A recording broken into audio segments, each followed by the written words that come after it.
This caregiver tip is called communicating with each other is essential. You know, finding out that you're dealing with cancer, something you've probably never experienced before, is going to be frightening for both of you. And as a result, your relationship with each other is probably going to evolve into a new phase that you've never experienced before. And that's understandable.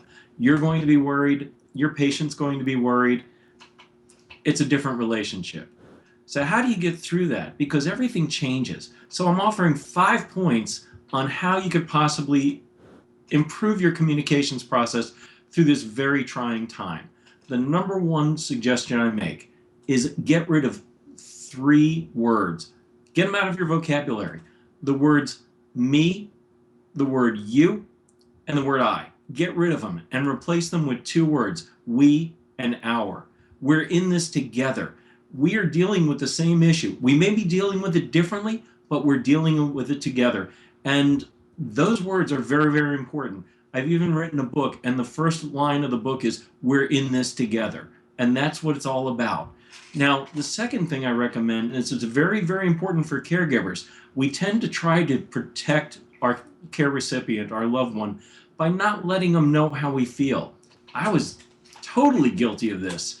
I didn't want my wife to know that I was upset or I was bothered or anything. This recommendation is don't clam up.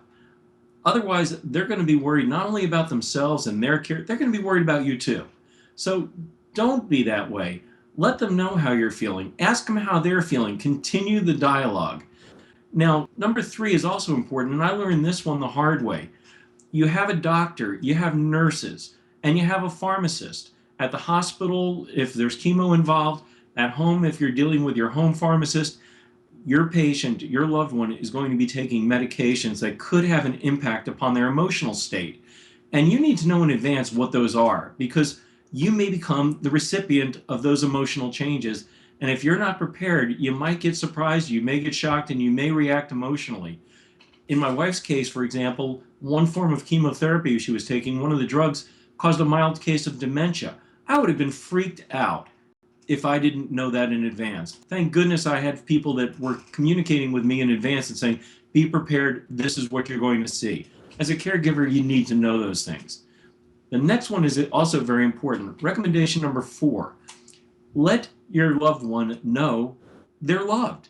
Let them know how much you care. Think about what they're going through. They're going to be stuck in a bed or stuck not feeling very good, but they're going to be stuck with a lot of pins and needles and all kinds of apparatuses. Their hair may come out.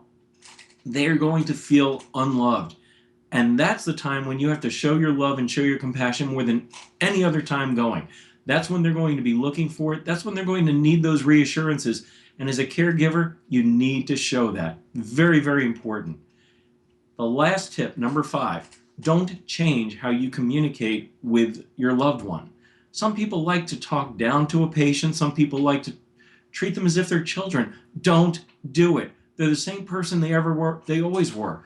Don't change how you communicate with them, because if you change, they're going to see you change, and it's going to worry them. They've got enough on their mind. Treat them with the dignity and respect that they deserve. So again, there are 5 recommendations here in terms of improving your communication, maintaining your communication with your loved one. Hopefully these will help you. Hi, my name is Rob Harris. I am a caregiver to a 2-time cancer survivor. I'm an author, a caregiver advocate, a speaker, and a coach. I have a book coming out July of 2012 called We're in This Together, A Caregiver Story. You can find it on my website at www.robcares.com. Have a great day.